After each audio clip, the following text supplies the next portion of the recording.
Bond pair नहीं, lone pair और मैंने आपको सिखाया था फॉर्मल चार्ज कैलकुलेट करना। बिल्कुल सही, याद आ गया मेरे को। अब इसके आगे बढ़ते थोड़ा, और इसके आगे क्या है देखो, अब यहाँ पर समझते हैं सबसे पहले तो right from the very basic, that is लिखो डायरेक्शन ऑफ,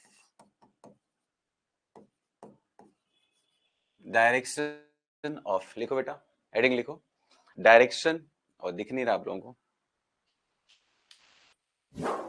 एक मिनट मैं इसको थोड़ा नीचे कर लेता हूं। डायरेक्शन ऑफ एरो, देखो ये क्या है, एरो का मतलब यहाँ पे क्या है, देखो जैसे आप केमिकल रिएक्शंस आई करोगे, छोटी छोटी बातें पहले स्टार्ट से बता रहा हूँ। अगर आप कोई केमिकल रिएक्शंस को करते हैं, जैसे फॉर एग्जांपल मैंने कहा कि ये मेरा एक केमिकल है जिसके ऊपर मेरे को अटैक करना है, राइट, ये अटैक करनी है मेरे को, मैंने इस तरह से 3, ये वाला तुम्हारा कार्बोकेटायन है, ये बाद में बताऊंगा क्या है कार्बोकेटायन, और लेट्स सपोज पे मैंने OH माइनस का अटैक किया, ठीक है। तो बच्चे क्या करते हैं, सोचते नहीं है, मतलब ये सब हाथ पैर वाली बात में ठीक है यार, है तो है, क्या दिक्कत है, प्लस माइनस पे अटैक हो जाएगा। ऐसे नहीं होता बेटा, कभी भी प्लस चार्ज अटैक नहीं करता, ये चीज का ध्यान रखेंगे, कभी भी प्लस चार्ज अटैक नहीं करता, हमेशा माइनस का अटैक होता है प्लस के ऊपर, ये डायरेक्शन ऑफ एरो, यही इसी की बात चल रही है, ठीक है। तो जब भी आप मैकेनिज्म लिखते हैं, तो देखो एक एक चीज अगर आप करेक्ट होकर करोगे ना, तो लाइफ में मैकेनिज्म को आप इंजॉय करोगे, नहीं तो आप हमेशा सफर करोगे इस चीज से, क्योंकि ये बहुत छोटी चीज है, इसमें कोई बड़ी बात नहीं है, सही बात है, सही बात है, प्लस चार्ज कुछ तो होता ही नहीं है, जो होता है वो क्या होता है, क्योंकि प्लस तो प्रोटॉन होता है, प्रोटॉन तो न्यूक्लियस के अंदर है, तो प्लस तो कुछ होता ही नहीं है, तो होता क्या है, इलेक्ट्रॉन होता है, राइट। तो इलेक्ट्रॉन का हमेशा अटैक होता है प्लस के ऊपर, ये डायरेक्शन होता है, राइट। ये बहुत सारे टीचर्स को भी, मोस्टली टीचर्स भी इसमें गलत करते हैं, वो प्लस से माइनस की तरफ अटैक मार देते हैं, जो ऐसा नहीं होता, हमेशा इलेक्ट्रॉन का अटैक होता है प्लस चार्ज के ऊपर, ठीक है, ये ध्यान रखना। दूसरा, टाइप्स ऑफ बॉन्ड क्लीवेज, ये छोटी छोटी बिल्डिंग ब्लॉक्स में बना रहा हूं, टाइप्स ऑफ बॉन्ड क्लीवेज। अब ये बॉन्ड क्लीवेज क्या है, सबको पता होना चाहिए कि भैया 2 तरह के बॉन्ड क्लीवेज होते हैं, कौन कौन से होते हैं, तो आप लोगों ने पढ़ा होगा या नहीं पढ़ा हो तो सुन लो आज, होमोलिटिक क्लीवेज, होमोलिटिक, एंड दूसरा होता है हेट्रोलिटिक, होमोलिटिक एंड दूसरा होता है हेट्रोलिटिक। होमोलिटिक क्लीवेज के अंदर क्या होता है, जब कभी भी होमोलिटिक क्लीवेज होगा बेटा, तो इस बात का ध्यान रखना कि जो दो लेट सपोज एटम है, अगर ये बॉन्ड का मैं क्लीवेज कर रहा हूं, ठीक है, तो होमोलिटिक का मतलब होता है कि आप इक्वली क्लीवेज कर रहे हो, मतलब ये कि जिसका जो इलेक्ट्रॉन था आपने वो इलेक्ट्रॉन उसको दे दिया, इस बीचों बीच उसको क्लीवेज कर दिया, मतलब ये इलेक्ट्रॉन जो इसका था वो इसके पास रह गया, इसका इलेक्ट्रॉन इसके पास रह गया, तो मेरे पास यहाँ पे 2 Cl के रेडिकल बन गए, 2 Cl के रेडिकल बोलते हैं इसको। जैसे फॉर एग्जांपल मैंने बोला कि C बॉन्ड C है, लेट सपोज CH3 है, और मैंने इसका होमोलिटिक क्लीवेज किया, तो होमोलिटिक क्लीवेज में क्या होगा, ये बीचों बीच टूटेगा, और टूटने के बाद जिसके पास जो इलेक्ट्रॉन था पहले से वही इलेक्ट्रॉन उसके पास रह जाएगा, मतलब ये कि CH3 रेडिकल 2 बार बन जाएंगे, राइट, 2 CH3 रेडिकल आपके बन जाएंगे, 2 CH3 रेडिकल का फॉर्मेशन हो जाएगा, इसको हम लोग बोलते हैं होमोलिटिक क्लीवेज। ऐसा क्लीवेज जहां पर कि इक्वल डिस्ट्रीब्यूशन ऑफ इलेक्ट्रॉन हो, ऐसा क्लीवेज, ऐसा बॉन्ड ब्रेक, ऐसा बॉन्ड का फिजन जहां पे कि इक्वल डिस्ट्रीब्यूशन ऑफ इलेक्ट्रॉन हो, we call it as homolytic cleavage.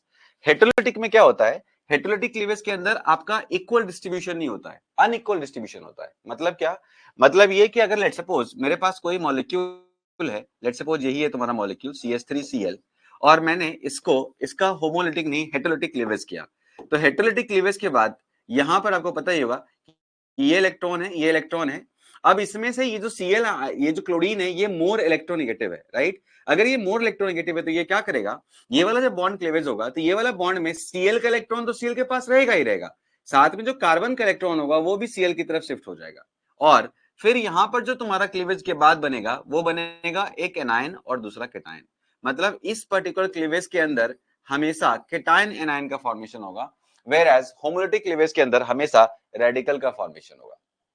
Homolytic cleavage में रेडिकल का क्लीवेज होगा, हेटेरोलिटिक क्लीवेज में आपको हमेशा केटायन और एनायन का फॉर्मेशन होगा, इस बात का ध्यान रखेंगे सब लोग। होमोलिटिक क्लीवेज में क्या फॉर्म होगा बेटा, होमोलिटिक क्लीवेज में आपके पास रेडिकल का फॉर्मेशन होगा, और वेयर एज हेटेरोलिटिक क्लीवेज के अंदर आपका केटायन और एनायन का फॉर्मेशन होगा। और ऐसे क्लीवेज मोस्टली कहां होते हैं, डिसिमिलर एटम के बीच में, जैसे जैसे फॉर एग्जांपल यहाँ पे C और Cl है, राइट। अब दिमाग में क्वेश्चन आ रहा होगा व्हाई Cl की तरफ इलेक्ट्रॉन, व्हाई नॉट कार्बन की तरफ, तो आंसर है because Cl is more electronegative, that is why Cl की तरफ इलेक्ट्रॉन मैं भेजूंगा। अगर carbon would have been the more electronegative one तो मैं कार्बन की तरफ भेजता, जैसे फॉर एग्जांपल मैंने ये वाला एग्जांपल ले लिया, लेट्स सपोज ये है तुम्हारे पास CH3Li, राइट। अब इसमें क्लेवेज करनी है, तो मुझे पता है कि भाई लिथियम और कार्बन के अंदर ऑब्वियस सी बात है कार्बन इज मोर इलेक्ट्रोनेगेटिव, तो मैं बॉन्ड को इधर की तरफ शिफ्ट करूंगा, और अब यहाँ पे जो बनेगा वो बनेगा CH3- that is carbon ion, और एक लिथियम का केटायन बन जाएगा। आ रही बात समझ में? तो मैंने यहां पर भी किस बात का ध्यान रखा, मैंने इस बात का ध्यान रखा कि कभी भी अगर मैं बॉन्ड का क्लीवेज कर रहा हूं, अगर वो हेटेरोलिटिक क्लीवेज है, तो 100% इलेक्ट्रॉन जो शिफ्ट होता है वो from more electronegative, I mean less electronegative to more electronegative होता है। तो कार्बन और लिथियम के बीच में carbon is more electronegative, whereas यहाँ पे कार्बन और क्लोरीन के बीच में chlorine is more electronegative, and that is why chlorine की तरफ इलेक्ट्रॉन शिफ्ट हो रहा है। बात सबको समझ में आ रही है? क्या ये बात सबको समझ में आ रही है? क्या ये बात सबको समझ में आ रही है बेटा?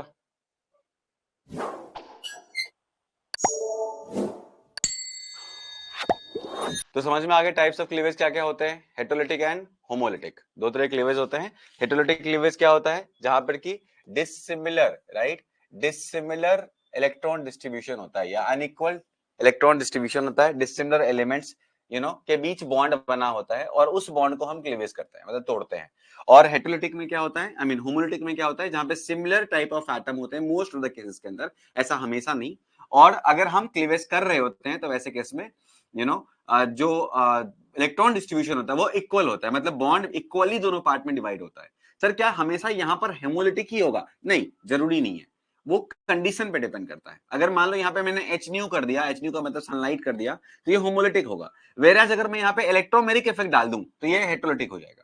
तो यह जरूरी नहीं है कि होमोलिटिक का मतलब सिमिलर एटम, जरूरी नहीं है ऐसा। आ रही बात समझ में? और ऐसा भी जरूरी नहीं है कि हेटेरोलिटिक का मतलब डिसिमिलर एटम। ऐसा भी केस पॉसिबल है जहां पे हेटेरोलिटिक है, लेकिन है हेटेरोलिटिक लेकिन वो बॉन्ड क्लीवेज कर रहा है, मतलब है वो hetero atoms but bond cleavage कर रहा है वो हेटेरोलिटिक।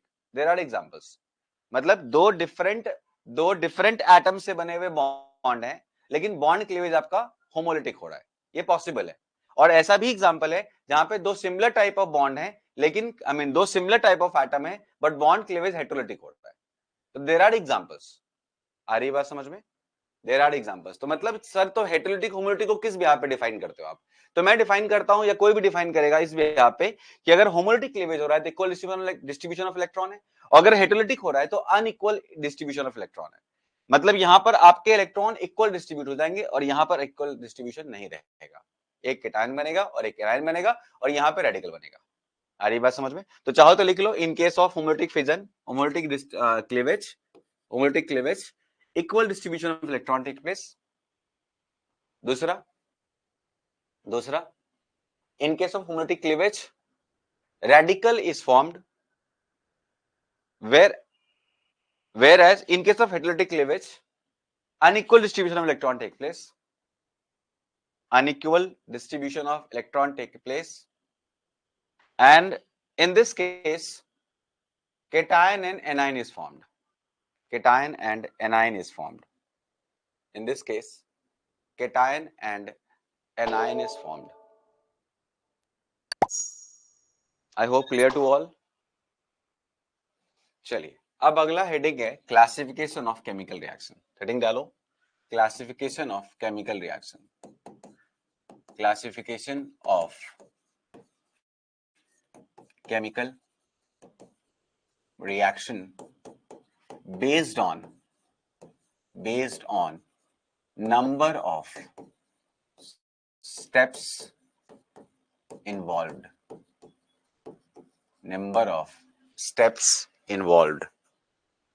तो क्लासिफिकेशन में क्लासिफिकेशन नंबर 1, इसको हम लोग बोलते हैं एलिमेंट्री रिएक्शन, एलिमेंट्री रिएक्शन, या इसी का दूसरा नाम होता है single step reaction, single step reaction. मतलब ऐसा रिएक्शन जो एक स्टेप में हो जाए, राइट।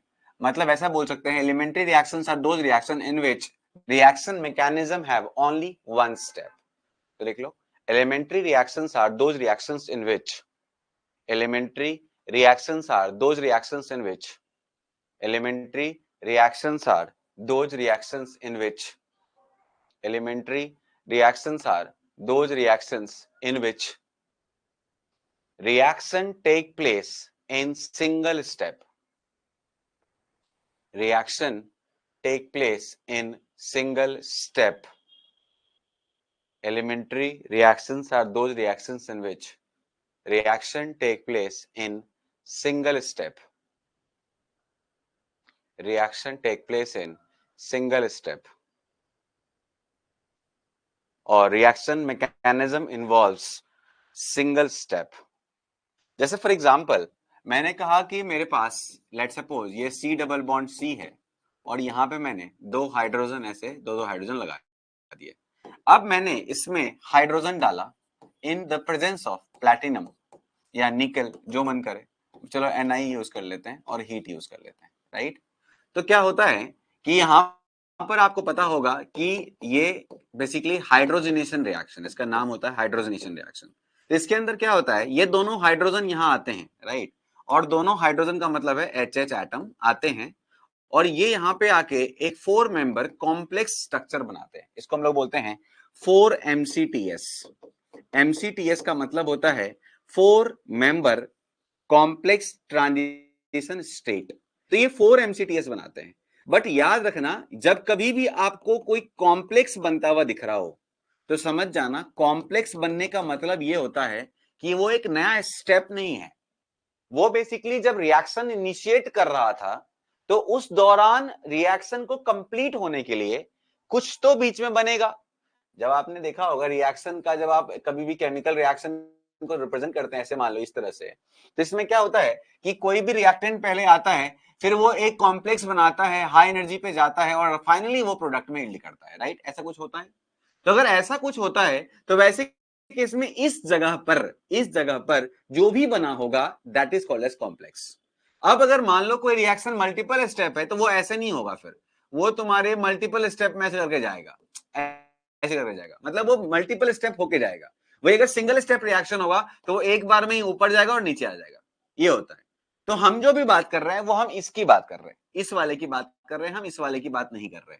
तो ये ध्यान रखना कि अभी जो हम बात कर रहे हैं वो हम नीचे वाले की बात कर रहे हैं, हम ऊपर वाले की बात नहीं कर रहे. अब ये जो तुम्हारा बना यही पोजीशन कहलाता है, यही पोजीशन कहलाता है MCTS का.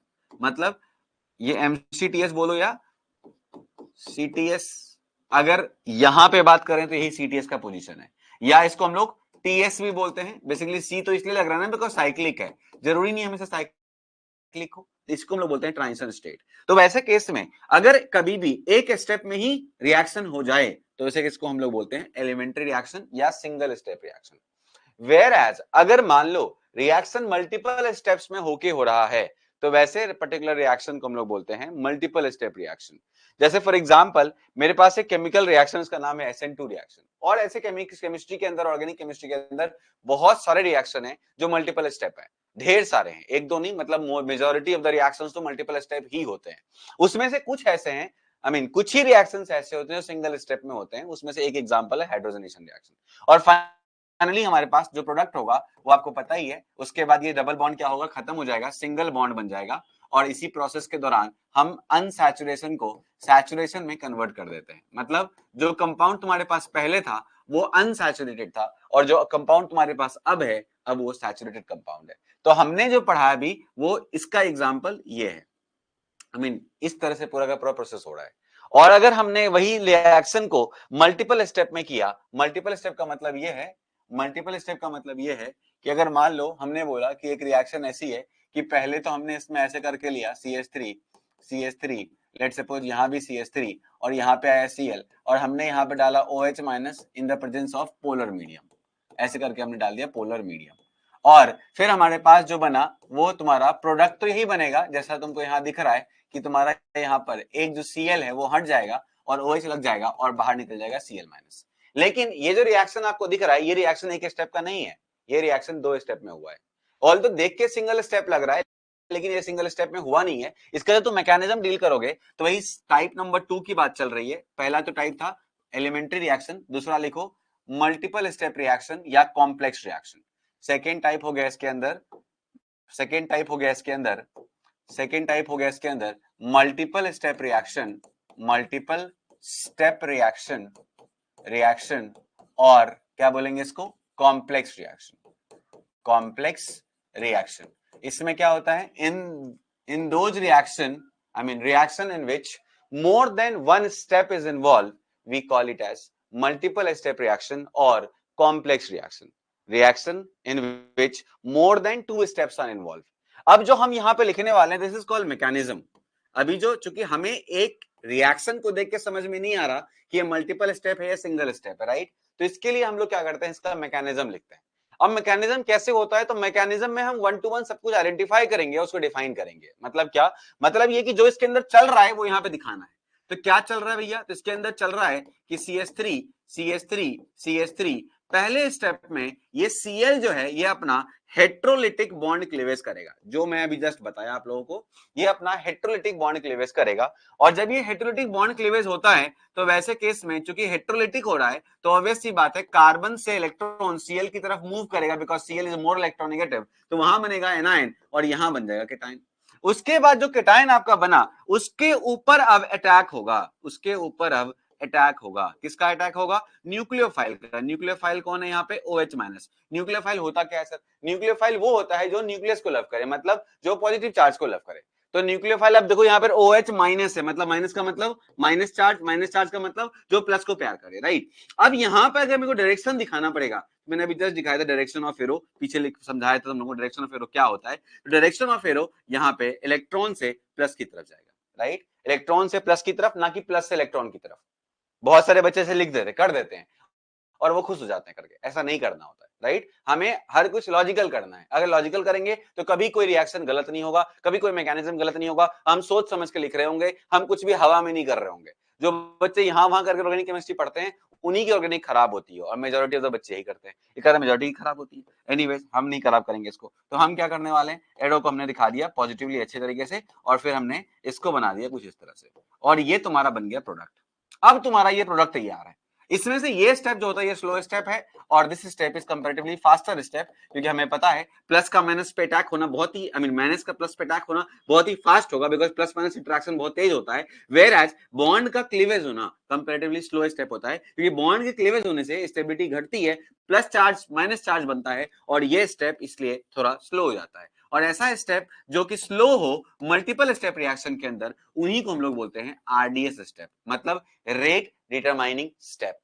याद रखना बच्चों, अगर कोई भी रिएक्शन मल्टीपल स्टेप में उसका मैकेनिज्म चल रहा है तो वैसे केस में उस पर्टिकुलर रिएक्शन में जो स्टेप स्लो स्टेप होगा that will be the RDS step, मतलब रेट डिटरमाइनिंग स्टेप, क्योंकि वो स्लो स्टेप है, वही बताएगा कि उस रिएक्शन का रेट ज्यादा है या कम है, मतलब रिएक्शन तेज है या स्लो है।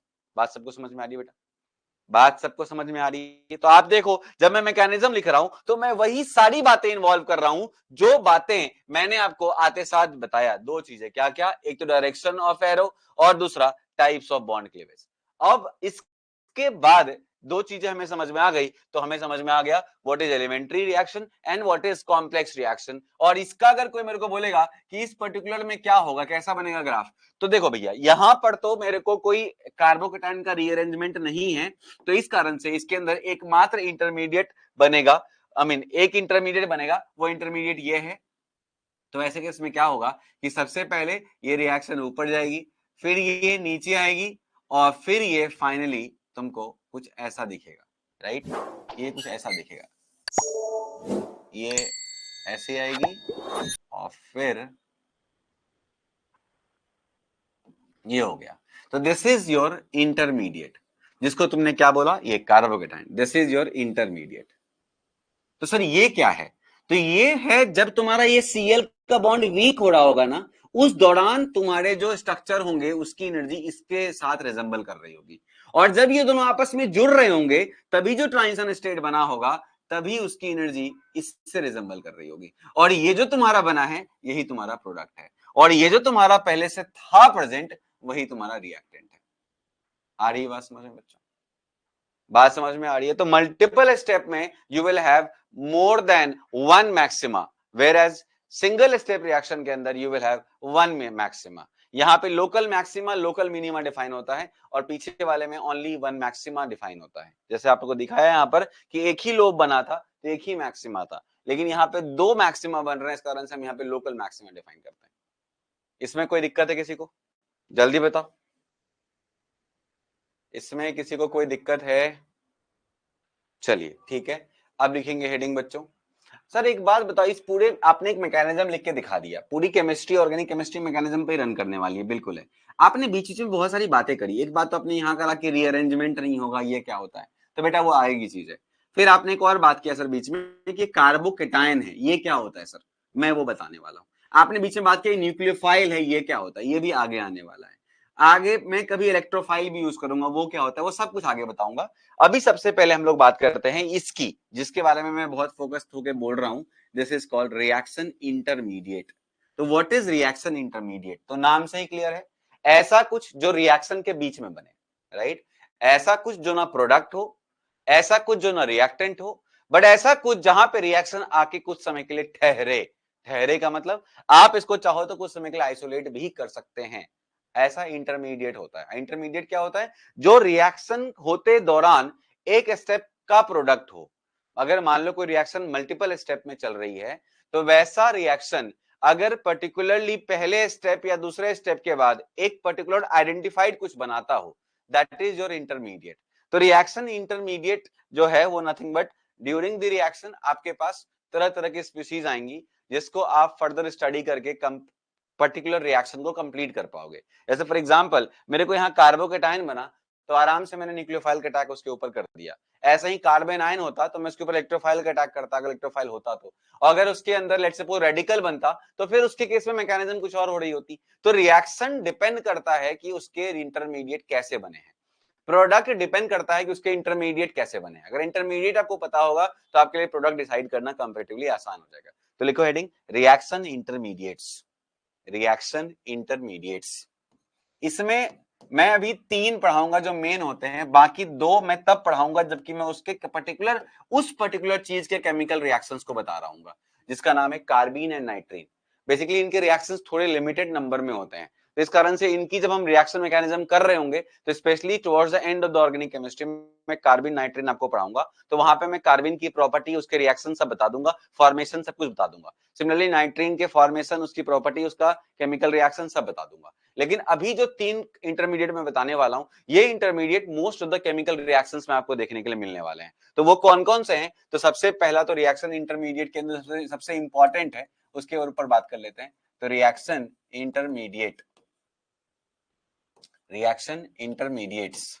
तो पहला इंटरमीडिएट है तुम्हारा कार्बोकेटायन। कार्बोकेटायन, कार्बोकेटायन, जिसको हम लोग कार्बोनियम आयन भी बोलते हैं।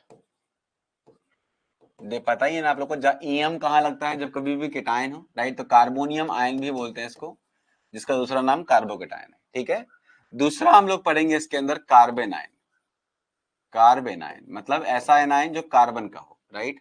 Carb anion. और तीसरा हम लोग पढ़ेंगे carbon, carbon free radical, carbon free radical.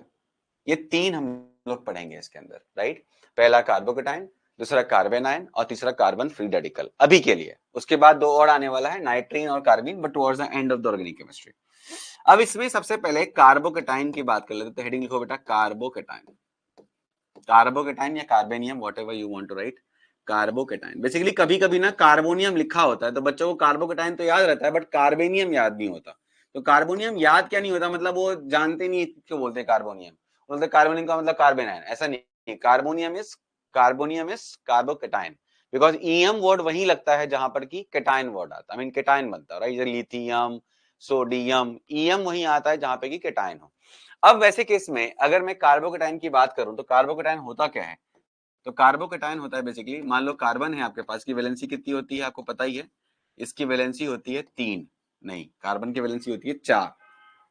अब उसमें से कैसे बना ये तो आपको पता ही है, हेटेरोलिटिक फिजन से बनेगा।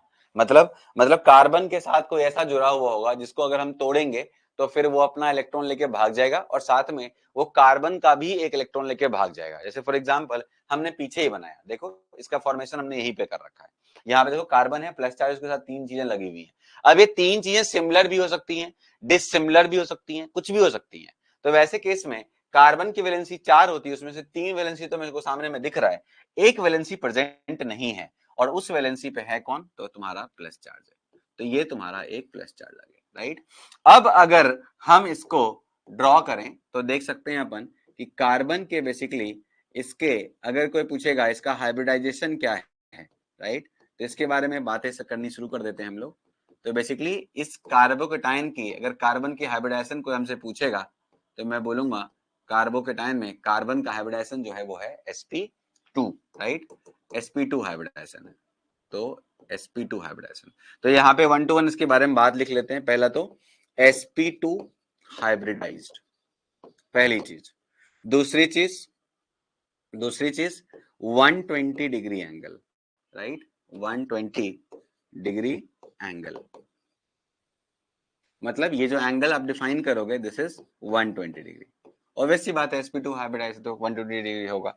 उसके बाद इलेक्ट्रॉन डेफिशिएंट, इलेक्ट्रॉन डेफिशिएंट मतलब इलेक्ट्रॉन की कमी है इसके अंदर, राइट। ऑब्वियसली बात दिख रहा है क्लियरली मेरे को। सर कैसे दिख रहा है आपको? ऑब्वियसली कार्बन के एटॉम्स में कितने होते हैं? 4 होते हैं, एक उसने लूज कर दिया, कितने हो गए? 3। अब 3 के 3 ने बॉन्ड बना लिया, तो 3 के 3 अगर बॉन्ड बना गए तो 6 इलेक्ट्रॉन हो गए एटॉम्स में।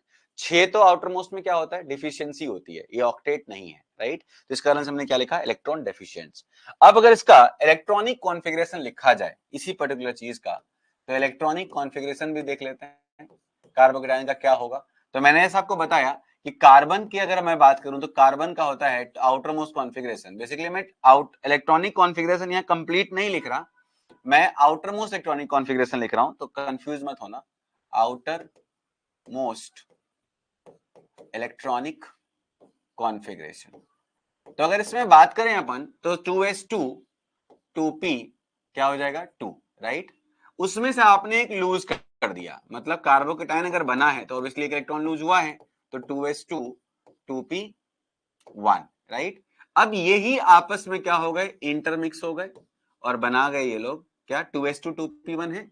अब आपको पता ही है कि 2s2 2p1 जब भी होता है तो वैसे केस में आप लोगों को मैंने ये सब पहले पढ़ा रखा है कि पहले तो 2p के 3 ऑर्बिटल आपको दिखेंगे, उसके बाद 2s का एक ऑर्बिटल दिखेगा जिसकी एनर्जी कम होगी, 2p वाले की ज्यादा होगी। ये सारी बातें हमने आपको बता रखी है पहले। This is the orbital 2s and this is the orbital 2p, right. अब 2s में 2 इलेक्ट्रॉन्स हैं तो ऑब्वियसली मैं यहाँ पे 2s में 2 इलेक्ट्रॉन डालूंगा, 2p में 1 इलेक्ट्रॉन है। लेकिन चूंकि कार्बोकेटाइन बॉन्डिंग कर रहा है, राइट, मतलब कार्बन के प्लस चार्ज जो है उन्होंने बॉन्डिंग कर रखा है, और बॉन्डिंग करने के लिए आपको पता ही है कि अनपेयर इलेक्ट्रॉन का होना जरूरी है एज पर वीबीटी। तो हम क्या करेंगे? हम यहाँ के एक इलेक्ट्रॉन को उठा के यहाँ से यहाँ भेज देंगे, और जैसे हम यहाँ से यहाँ भेजेंगे तो जो कॉन्फ़िगरेशन आगे आने वाला होगा इसके बाद वो कुछ ऐसा दिखेगा आपको कि ये तुम्हारे एक, ये दूसरा, और नीचे एक 2s ऑर्बिटल इसमें ऐसा होगा। अब क्या होगा? हम इन सबको आपस में इंटरमिक्स करेंगे, जिसको हम लोग बोलते हैं फेनोमेना ऑफ हाइब्रिडाइजेशन, राइट। इन तीनों को इंटरमिक्स करेंगे और बन जाएगा ये sp2 हाइब्रिड ऑर्बिटल, जो आपको पहले से पता है कि ये तीनों बन गए sp2 हाइब्रिड ऑर्बिटल। तो ये तुम्हारा हो गया sp2 हाइब्रिड ऑर्बिटल, ये भी sp2 हाइब्रिड ऑर्बिटल, और ये भी sp2 हाइब्रिड ऑर्बिटल। तो अगर आप देख सकते हो तो कार्बोकेटाइन जो बना तो उसके आउटर मोस्ट में जो टोटल इलेक्ट्रॉन हुए वो 6 हैं। सर 6 कैसे हैं? 3 से 6 कैसे बना दिया आपने? बेटा 3 तो इसके हो गए और 3 हो गए एक्स वाई और जेड वाले, तो 3 3 कितने हो गए? 6 इलेक्ट्रॉन हो गए। तो वैसे केस में अगर कोई पूछेगा कि बताओ इसके पास कितने इलेक्ट्रॉन है आउटर मोस्ट में, तो आंसर है 6 इलेक्ट्रॉन इन आउटर मोस्ट। देखो मैंने तो अगर चाहता तो मैं ऐसे ही काउंट करके बता सकता था, लेकिन मैं क्यों नहीं बताया? ताकि तुम्हें यह भी आइडिया हो कि इलेक्ट्रॉन कैसे कहां पे डिस्ट्रीब्यूटेड है, और कार्बोकेटाइन के अंदर sp2 हाइब्रिडाइज्ड ऑर्बिटल में इलेक्ट्रॉन जो पेयर्ड हैं वो किस तरह से हैं। तो सामने में क्लियरली दिख रहा है कि sp2 के 3 ऑर्बिटल्स बने, उसमें से 3 इलेक्ट्रॉन तो कार्बन के खुद के थे, और 3 इलेक्ट्रॉन उसने जिसके साथ भी बॉन्डिंग कर रखा है उनसे शेयर कर रखा है, तो 3 + 3 6 हो गए। इस कारण से 2 2 4 और 2 6 हो जाएगा। सबको क्लियर है वाला? क्या ये सबको क्लियर है? जल्दी बोलो, क्या ये सबको क्लियर है? चलिए ठीक है, ठीक है, ठीक है। तो इस तरह से आ गया बेटा sp2 sp2 sp2 तुम्हारा सिंपल बन गए, और यहाँ 6 इलेक्ट्रॉन हो गया। अब आप ही बताओ 6 इलेक्ट्रॉन अगर है तो मतलब ये क्या है? ये इलेक्ट्रॉन डेफिशिएंट है, और अगर इलेक्ट्रॉन डेफिशिएंट है तो मतलब बोल सकते हैं it is electron pair acceptor. मतलब ये चीज जो है ये इलेक्ट्रॉन पेयर को एक्सेप्ट करना चाहेगा, और जो इलेक्ट्रॉन पेयर एक्सेप्टर होते हैं वही कहलाते हैं लुईस एसिड। तो this is also called as Lewis acid. This electron pair acceptor and that is why we call it as Lewis acid. जल्दी कॉपी करो. This is called Lewis acid.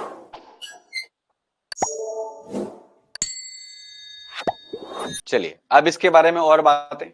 अगली बात है इसके पास कितने लोन पेयर हैं, तो आंसर है 0 लोन पेयर है. ओके. उसके बाद ये कैसा है, डायमैग्नेटिक है पैरामैग्नेटिक, जल्दी बताओ. ये बनाने का एक और मकसद था ताकि हम ये डिसाइड कर पाए कि लोन पेयर इसके पास नहीं है. एक तो लोन पेयर यहाँ भी नहीं दिख रहा है क्लियरली, ऑब्वियसली आउटर मोस्ट में 3 के 3 शेयरिंग हो गए, लोन पेयर कहां से होगा. लोन पेयर क्या होता है, जो बचे हुए इलेक्ट्रॉन हो आउटर मोस्ट में जो बॉन्डिंग में पार्टिसिपेट ना करे, that is called lone pair, right. यहाँ पे 6 के 6 इलेक्ट्रॉन, आई मीन 3 के 3 इलेक्ट्रॉन बॉन्डिंग में चले गए, तो मतलब there is no lone pair. अब मेरा क्वेश्चन आपसे ये है, 0 लोन पेयर तो सामने दिख रहा है क्लियरली. अब आपसे क्वेश्चन ये है कि आप मुझे बताओगे कि इसके अंदर 0 लोन पेयर के बाद ये डायमैग्नेटिक है पैरामैग्नेटिक, जल्दी बताओ. ये पर्टिकुलर स्पीसीज डायमैग्नेटिक है या पैरामैग्नेटिक है, जल्दी. कार्बोकेटाइन इज डायमैग्नेटिक और paramagnetic. What is this? Carbocation is diamagnetic और पैरामैग्नेटिक, क्या है? Very good, it is diamagnetic. It is diamagnetic.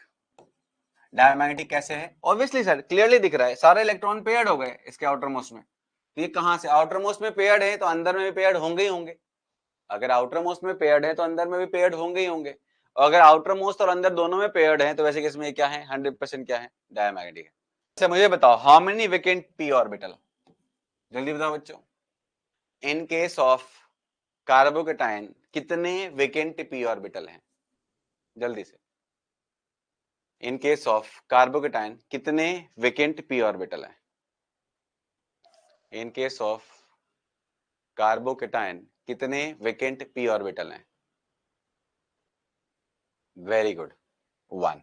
तो लिख लो 1 वेकेंट पी ऑर्बिटल. गुड. चलिए अब आते हैं हम लोग आगे कार्बेनाइन की तरफ.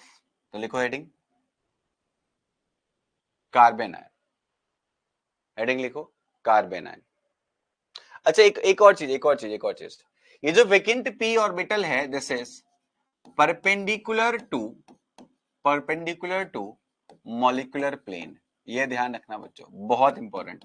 क्योंकि आगे जब हम लोग पढ़ेंगे isomerism in case of reaction mechanisms, तो जब कभी भी कार्बोकेटाइन मैकेनिज्म इन्वॉल्व होगा, ऐसे पीछे मैंने दिखाया ना आपको, जहां भी कार्बोकेटाइन मैकेनिज्म इन्वॉल्व हुआ है, तो यहाँ पे क्या होता है, इस कार्बोकेटाइन में ये कुछ ऐसा है, सी एमई और एमई, और इस प्लेन से परपेंडिकुलर डायरेक्शन में मेरे पास एक वेकेंट ऑर्बिटल है, जिसमें ये जो OH माइनस है, ये बोथ वे अटैक कर सकता है. मतलब ऊपर से भी अटैक कर सकता है और नीचे से भी अटैक कर सकता है. और अगर मान लो ये कार्बन तुम्हारा यहां पर लेट्स सपोज कायरल होता, अगर मान लो इसके आने के बाद, मतलब OH माइनस आने के बाद लेट्स सपोज ये कार्बन कायरल हो जाए, जैसे मान लो सारे एमी नहीं है, एक तरफ एमी है, एक तरफ ईटी है, एक तरफ हाइड्रोजन है. लेट्स सपोज एक तरफ एमी है, एक तरफ ईटी, एक तरफ हाइड्रोजन है, और जो अगला आने वाला है वो OH माइनस है. तो चारों मिलकर कायरल बना दिए कार्बन को. अगर कार्बन कायरल हो गया और एक ही मॉलिक्यूल के अंदर अगर एक ही सेंटर कायरल हो, तो वो सेंटर 100% पूरे मॉलिक्यूल को कायरल बनाता है. अगर पूरा मॉलिक्यूल कायरल हो गया तो आपके पास R कॉन्फ़िगरेशन होगा, तो SB होगा. क्यों सर, क्यों ऐसा होगा? क्योंकि अगर ऊपर से अटैक होगा तो नीचे से भी अटैक होगा. अगर ऊपर से अटैक हुआ तो अगर R है, तो नीचे से अटैक हुआ तो S हो जाएगा. तो मतलब ये हो गया कि अगर आप ऑप्टिकल आइसोमेरिज्म यहाँ पे इन्वॉल्व होना शुरू हो सकता है अगर कार्बोकेटाइन बन गया. तो कार्बोकेटाइन बनने के बाद अगर वो पर्टिकुलर सेंटर कार्बोकेटाइन बनने के बाद नया जो चीज है उसके लगने के बाद अगर वो सेंटर पूरे मॉलिक्यूल को कायरल बना देता है, या उसके उस पर्टिकुलर न्यूक्लियोफाइल के आने के बाद पूरा मॉलिक्यूल कायरल बन जाता है, तो देयर इज ए पॉसिबिलिटी कि वो जो आने वाला स्पीसीज है वो ऊपर से भी अटैक कर सकता है और नीचे से भी अटैक कर सकता है. ऊपर से अटैक करेगा कॉन्फ़िगरेशन अगर R है, तो नीचे से अटैक करने पे कॉन्फ़िगरेशन S हो जाएगा. और इस तरह से कहीं ना कहीं इनैंशियोमर पेयर का फॉर्मेशन होना शुरू हो जाएगा. और अगर मान लो दोनों बराबर से बने, ऊपर का अटैक नीचे का अटैक बराबर हुआ, तो वैसे केस में 100% आपका रेसमाइजेशन शुरू हो जाएगा, रेसमिक मिक्सचर बनना शुरू हो जाएगा। तो इसीलिए बेटा ये इंपॉर्टेंट हो जाता है, ये इंपॉर्टेंट हो जाता है whenever you are dealing with something which can have optical sense। जैसे यहां पर इस कारण से लिखा दिया मैं कि perpendicular to molecular plane. Molecular plane के परपेंडिकुलर होने का मतलब हो गया कि ऊपर और नीचे दोनों तरफ से अटैक हो सकता है, क्योंकि जो आ रहा है बाहर से न्यूक्लियोफाइल वो किसमें इलेक्ट्रॉन देगा, तो वो वही इलेक्ट्रॉन देगा जो खाली होगा, और खाली क्या है मेरे पास, पी ऑर्बिटल। तो पी ऑर्बिटल कौन सा वाला खाली है, तो अगर मान लो ये वाला पी एक्स है, ये वाला पी वाई है, अगर मान लो ये पी एक्स था, ये पी वाई है और ये पी जेड है, तो 100% है जो sp2 है वो एक्स वाई प्लेन में होगा, और एक्स वाई प्लेन से 100% पी जेड परपेंडिकुलर होगा। एक्स वाई प्लेन से जेड एक्सिस हमेशा परपेंडिकुलर होगा। ये बात आप लोगों को 100% पता भी होगा कि भाई अगर जेड एक्सिस हमेशा एक्स वाई प्लेन के परपेंडिकुलर होगा। आ गई बात समझ में बेटा? तो यही तुम्हारा वो वेकेंट ऑर्बिटल है। This is your vacant orbital. अगर ये pz है, मान लेते हैं pz है, कुछ भी हो सकता है, वो डिपेंड करता है आपने यहाँ पे क्या चूज करा है। तो लेट सपोज ये pz है, तो अगर ये pz है तो ये 100% xy प्लेन में होगा, ये 100% xy प्लेन में होगा। कोई दिक्कत है बेटा? कोई हैरानी परेशानी? चलिए अब आते हैं हम लोग हेडिंग कार्बन आयन पे। तो लिखो heading carbon ion, carbon ion. Carbon ion को रिप्रेजेंट करने का तरीका क्या होता है, तो कार्बन, उसके बाद आपको पता ही है इसके अंदर आपके पास x, ये y और ये z, और इसका जो एक एक्सिस है उसमें इलेक्ट्रॉन आपको भरा हुआ मिलेगा। अब ये एक्सिस जो है ये प्योर, आई मीन ये जो ऑर्बिटल है, एक जो ऑर्बिटल है, सॉरी, एक जो ऑर्बिटल है वो भरा हुआ मिलेगा आपको।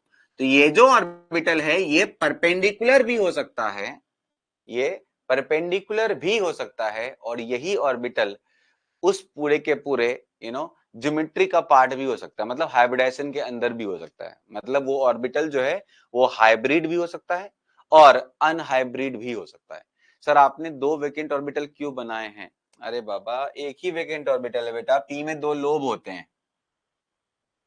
लोब तो दो होते हैं ना, ऑर्बिटल एक है, लोब तो दो बनाओगे ना। आया समझ में? चलिए अब सुनना ध्यान से बेटा। तो यहाँ पे अगर मैं बोलूं कि ये जो कार्बन आयन के बारे में थोड़ा बात कर लेते हैं, तो कार्बन आयन के अंदर जो हाइब्रिडाइजेशन है उसमें ये जो तुम्हारा देखो हाइब्रिडाइजेशन इसमें दोनों हो सकते हैं, कौन कौन से, तो इसके हाइब्रिडाइजेशन sp2 भी हो सकते हैं और इसके हाइब्रिडाइजेशन sp3 भी हो सकते हैं। तो सर कब sp2 कब sp3? तो बेसिकली sp2 तब होगा when lone pair over carbon is in resonance, in resonance। Sir ऐसा क्यों? ऐसा इसीलिए कि अगर मान लो, मतलब मैं इसकी बात नहीं कर रहा, ये देख के मैं समझना कि मैं बेसिकली इसकी बात कर रहा हूं, मैं लोन पेयर की बात नहीं कर रहा, मैं बात कर रहा हूं तुम्हारे कार्बन की। ये दोनों में से कुछ भी हो सकते हैं, एरो से लग रहा था मैं लोन पेयर की बात कर रहा हूं, ये कुछ भी हो सकता है, ये sp2 भी हो सकते हैं और sp3 भी हो सकते हैं। तो sp2 तब होगा जब तुम्हारे लोन पेयर जो है वो रेजोनेंस में पार्टिसिपेट कर रहा है। रेजोनेंस में पार्टिसिपेट जब करता है लोन पेयर, तो वैसे केस में लोन पेयर जो होता है वो प्योर एटॉमिक ऑर्बिटल में होता है, और जब lone pair pure atomic orbital में है तो फॉर श्योर वो हाइब्रिडाइजेशन का पार्ट नहीं है। अगर वो हाइब्रिडाइजेशन का पार्ट नहीं है तो हाइब्रिडाइजेशन sp3 नहीं होगी, फिर sp2 होगी, क्योंकि हमेशा हम फिर वहां पर बस बॉन्ड पेयर काउंट करेंगे, और यहाँ पे बॉन्ड पेयर 3 दिख रहे हैं। लेकिन वही अगर मान लो हाइब्रिडाइजेशन sp3 कहीं दिख रहा है कार्बन आयन का, जिसका मतलब ये है कि lone pair is not in resonance, lone pair जो है वो रेजोनेंस में नहीं है।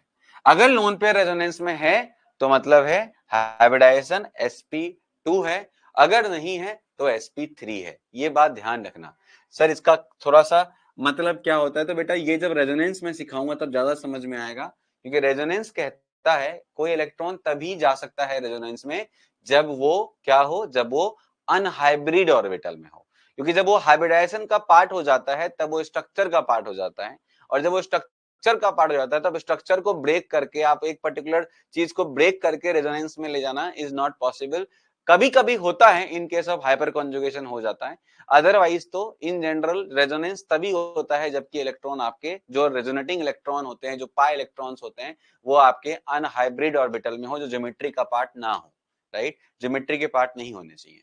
तो यहाँ पर चूंकि रेजोनेंस में आ गया अगर लोन पेयर, तो मतलब हो गया कि वो ज्योमेट्री का पार्ट नहीं है। अगर वो ज्योमेट्री का पार्ट नहीं है तो मतलब वो हाइब्रिडाइजेशन का भी पार्ट नहीं है। अगर वो हाइब्रिडाइजेशन का पार्ट नहीं है तो मतलब इसलिए sp2 हाइब्रिडाइजेशन हो गया। आपको पता होगा हाइब्रिडाइजेशन कैसे निकालते हो आप, lone pair plus bond pair करके। अगर आपको याद हो तो आप हाइब्रिडाइजेशन निकालते थे कैसे, तो lone pair plus bond pair करके। अब आपने यहाँ पे लोन पेयर को इग्नोर किया, तभी तो आपके बॉन्ड पेयर 3 आए, और जब बॉन्ड पेयर 3 आए तभी तुमने क्या बोला, मतलब यहाँ पर 0 + 3 दैट इज 3, राइट, क्योंकि आपने हाइब्रिडाइजेशन का पार्ट नहीं माना लोन पेयर को, मतलब लोन पेयर हाइब्रिड ऑर्बिटल में नहीं है। और यहाँ पे कि तुमने क्या करा, तो यहाँ पे तुमने lone pair plus bond pair यहाँ भी किया है, और lone pair plus bond pair को हम लोग स्टेरिक नंबर बोलते हैं, और इसकी वैल्यू यहाँ पर कितनी आ रही है, 1 + 3 दैट इज 4, और इस कारण से आपने बोला कि lone pair is not in resonance, मतलब lone pair lies in hybrid orbital, lone pair is in hybrid orbital, hybrid orbital. और यहाँ पे lone pair is not in hybrid orbital, lone pair ऐसा लिख सकते हैं, lone pair is not in hybrid orbital, मतलब resonance का part नहीं है। इसका दूसरा मतलब ये भी होता है कि वो हाइब्रिड ऑर्बिटल में नहीं है, lone pair not in hybrid orbital. कोई दिक्कत है यहाँ पे? श्रान्या, पे क्वेश्चन का आंसर आपको मिल गया था?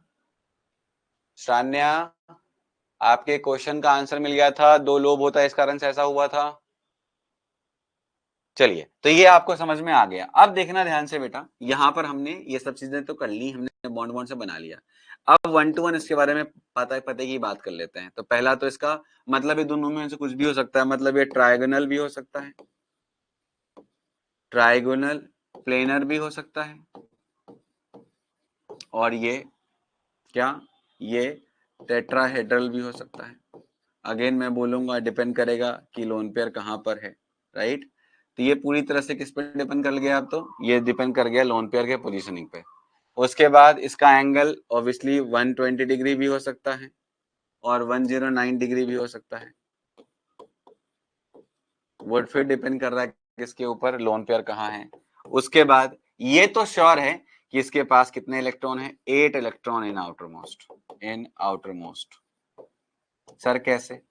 ऑब्वियस सी बात है बेटा, कार्बन के आउटमोस्ट में 4 था, उसने एक ऊपर से और ले लिया, कितने हो गए, 5। 5 में से 3 बॉन्डिंग में चले गई, तो 5 और 3 शेयरिंग के थ्रू आ गए, तो कितने हो गए, 8 हो गए। तो 8 इलेक्ट्रॉन इन आउटरमोस्ट। अगर 8 इलेक्ट्रॉन आउटरमोस्ट में, तो कॉन्फ़िगरेशन जो इसका कुछ ऐसा रहा होगा कि या तो देखो, अब यहाँ पर सुनना क्या हुआ होगा। देखो, अगर मैं sp2 की बात करूं, अगर ऐसा कुछ रहा होगा, तो मतलब लास्ट में तुम्हारे कॉन्फ़िगरेशन कुछ ऐसे रहे होंगे कि ऐसे करके sp2 वाले 3 ऑर्बिटल होंगे और एक p वाला होगा, इस तरह से चल रहा होगा इसका, इस तरह सिस्टम चल रहा होगा कि ये तीनों sp2 वाला होगा जिसमें तुम्हारे बॉन्ड पेयर हैं, और ये तुम्हारा प्योर p होगा जिसमें तुम्हारा लोन पेयर है, राइट। या फिर अगर ऐसा हुआ होगा तो क्या हुआ होगा, तो 4 ऑर्बिटल रहे होंगे और चारों के चारों आपके sp3 वाले रहे होंगे, एज सिंपल एज, चारों के चारों तुम्हारे sp3 वाले रहे होंगे, और इसमें तुम्हारा बॉन्ड पेयर भी होगा और तुम्हारा लोन पेयर भी होगा। अगर ये बॉन्ड पेयर होगा तो ये तीनों लोन पेयर होगा, या कोई भी एक बॉन्ड पेयर होगा तो बाकी 3 लोन पेयर होगा। ये बात समझ में आ गई सबको? तो मतलब ये हो गया कि 8 इलेक्ट्रॉन किसी हालत में आउटर मोस्ट में, चाहे तुम ऐसे ले लो या ऐसे ले लो, कोई फर्क नहीं पड़ता। उसके बाद तीसरा अगला बात क्या है, ये डायमैग्नेटिक होगा। क्यों? क्योंकि सारे के सारे इलेक्ट्रॉन पेयर्ड दिख रहे हैं, चाहे कैसे भी हो। तो क्या लिख दिया मैंने, डायमैग्नेटिक। उसके बाद इलेक्ट्रॉन डेफिशिएंट तो बिल्कुल भी नहीं है, तो इलेक्ट्रॉन रिच बोल सकते हैं इसको, नॉट डेफिशिएंट, इलेक्ट्रॉन रिच बोल सकते हैं इसको। लेकिन क्या ये इलेक्ट्रॉन पेयर डोनर है या एक्सेप्टर है, या कुछ नहीं है बच्चों? ये इलेक्ट्रॉन पेयर डोनर है या एक्सेप्टर है, या कुछ नहीं है? इलेक्ट्रॉन पेयर डोनर है या एक्सेप्टर है या कुछ नहीं है, बताओ। तो भैया इसमें क्लियरली दिख रहा है इलेक्ट्रॉन है सर, तो ऑब्वियसली इलेक्ट्रॉन पेयर क्या होगा, डोनर होगा। Electron pair donor. सर ये क्यों डोनेट करेगा, इसका तो ऑक्टेट हो चुका है। अरे पगले, इलेक्ट्रॉन पेयर डोनर का मतलब होता है कि अगर मान लो कोई CH3 माइनस है, कोई CH3 माइनस है, ठीक है, उसने अगर किसी लेट सपोज A प्लस से बॉन्डिंग करी, तो अगर A प्लस से वो बॉन्डिंग करेगा तो इसका ये मतलब थोड़ी है कि इसने अपने इलेक्ट्रॉन्स को दे दिए, दे नहीं दिए, अटैक कर दिए। अटैक करके क्या हुआ, इसका इलेक्ट्रॉन इसके पास है, इसके ऑक्टेट में है, साथ में इसने इसकी भी भूख खत्म कर दी। मतलब इसने क्या करा, बेसिकली लोन पेयर को सिग्मा बॉन्ड में कन्वर्ट कर दिया, और इससे क्या हुआ, दोनों की जान बच गई। इसकी भी जान बची क्योंकि -4 से न्यूट्रल हो गया, और सामने वाले की भी जान बची बिकॉज वो बेचारा ऑक्टेट कंप्लीट करने के लिए मर रहा था, या कार्बोकेटाइन या एनायन या केटायन था वो, तो उसको इलेक्ट्रॉन मिल गया, तो उसके लिए अच्छी चीज है। तो यहाँ पे दोनों काम हो गया, एक तो इसका ऑक्टेट भी कंप्लीट, आई मीन इसका भी काम बच गया, जान बच गया, और इसका भी ऑक्टेट खराब नहीं हुआ, साथ में इसका -4 भी खत्म हो गया। तो इसके केस में दोनों चीजें अच्छी हो गई।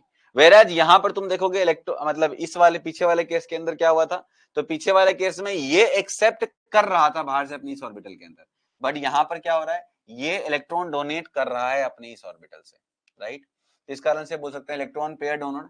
और जब कभी भी इलेक्ट्रॉन पेयर कोई डोनर होता है तो उसको हम लोग बोलते हैं न्यूक्लियोफाइल। बेसिकली न्यूक्लियोफाइल का काम ही क्या होता है, nucleophile converts lone pair into sigma bond, तो इसलिए मैंने बोला इसको न्यूक्लियोफाइल। और जितने भी न्यूक्लियोफाइल होते हैं mostly they are Lewis base, mostly का मतलब सारे नहीं ऐसा, ठीक है, तो they are Lewis base, so this is Lewis base. Lewis base कौन होते हैं, electron pair donor are Lewis base, electron pair acceptors are Lewis acid, electron pair donors are Lewis base, electron pair acceptors are Lewis acid. कोई दिक्कत है किसी को इसमें, जल्दी बोलो। इसने क्या करा अपना, इसने अपने लोन पेयर को सिग्मा बॉन्ड में कन्वर्ट कर दिया, उससे क्या हुआ, अपना भी टेंशन कम हुआ, अपना भी ऑक्टेट कंप्लीट रहा, और सामने वाले का भी इसने क्या करा, भला कर दिया, राइट। तो दोनों चीजें एक साथ कर गया, अच्छी चीज है। और कोई ऐसा पॉइंट जो इसके बारे में बताया उसके बारे में ना बताया हो, सबको इसके बारे में बताया जो उसके बारे में बता दिया, परफेक्ट। अच्छा, इसके पास वेकेंट ऑर्बिटल नहीं है, राइट, नो वेकेंट ऑर्बिटल, लिख लेना कहीं पर, नो वेकेंट ऑर्बिटल। जैसे वहां पे एक वैकेंट ऑर्बिटल था, सर ये तो दिख रहा है, अरे पगले ये वैकेंट ऑर्बिटल नहीं है, ये 2 लोब होते हैं। आपको ये इलेक्ट्रॉन क्या है, इलेक्ट्रॉन एक वेव फंक्शन है, क्लाउड है, ये यहाँ यहाँ दोनों तरफ होगा, हमने यहाँ बना दिया दिखाने के लिए आपको। आ रही बात समझ में, ये मत समझना एक तरफ खाली एक तरफ भरा हुआ है, ऐसा बिल्कुल नहीं है, ये पूरी तरह से भरे हुए हैं।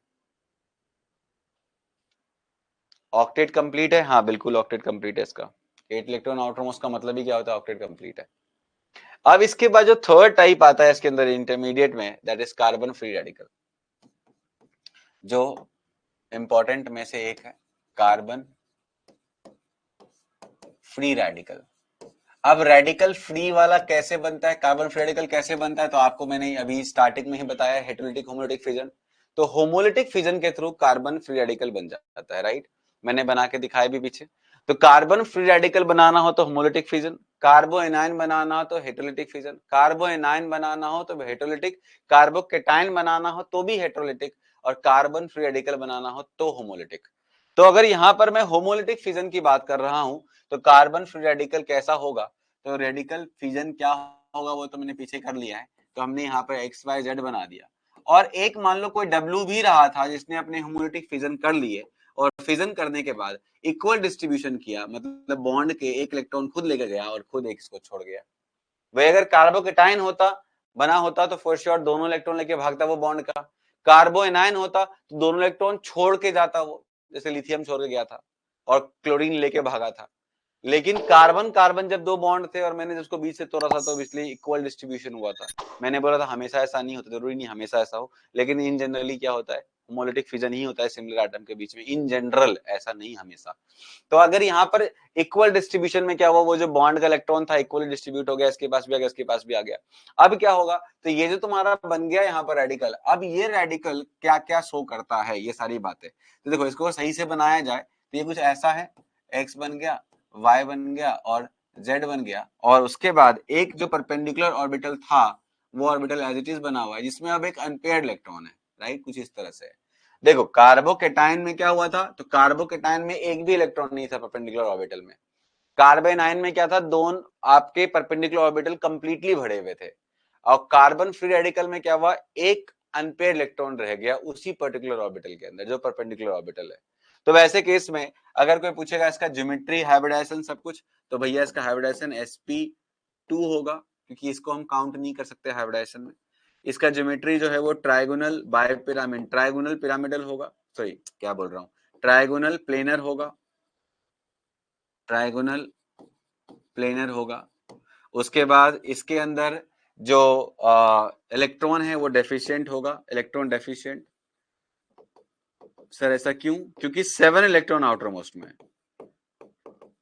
देख के लगता है इलेक्ट्रॉन एक्सेस है बट ऐसा नहीं है, 7 इलेक्ट्रॉन है आउटर मोस्ट में, देख सकते हो आप क्लियरली।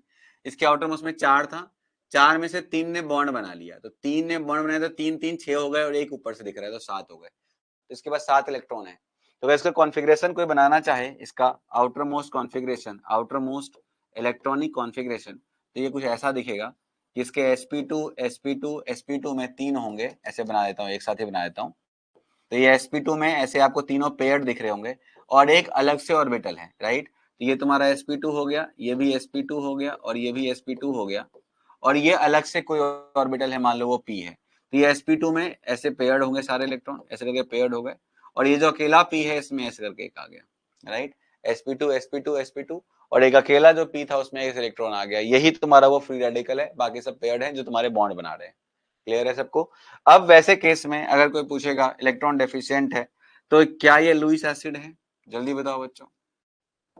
कार्बोकेटाइन क्या, sorry carbon free radical Lewis acid है, हाँ या ना। मैंने बोला था इलेक्ट्रॉन डेफिशिएंट चीजें लुईस एसिड होती हैं, जो इलेक्ट्रॉन एक्सेप्ट करते हैं वो लुईस एसिड होती हैं। तो क्या carbon free radical Lewis acid है या नहीं है,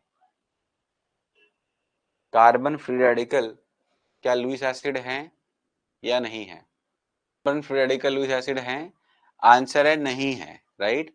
क्यों नहीं है, क्योंकि electron pair acceptors are Lewis acid and it doesn't have capacity to accept electron pair, right.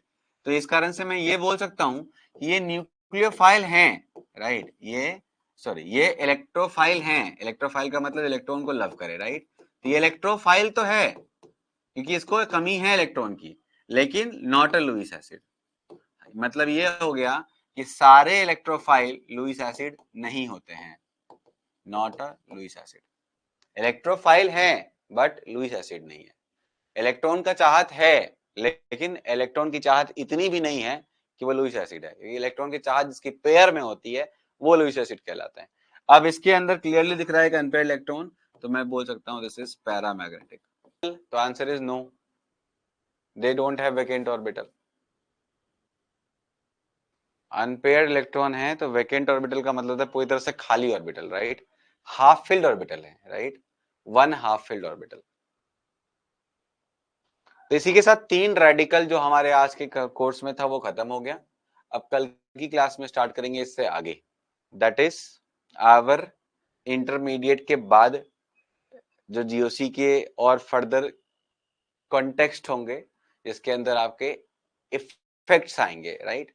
Electronic effects, electronic effects के अंदर 2 तरह के पढ़ेंगे, परमानेंट और टेम्पररी, और फिर उसके ऊपर हम लोग परमानेंट को बहुत डीप में जाके पढ़ेंगे, टेम्पररी को जीओसी2 में पढ़ेंगे, इलेक्ट्रोमेरिक एंड इंडक्टोमेरिक बात करेंगे अगली क्लास में, ठीक है।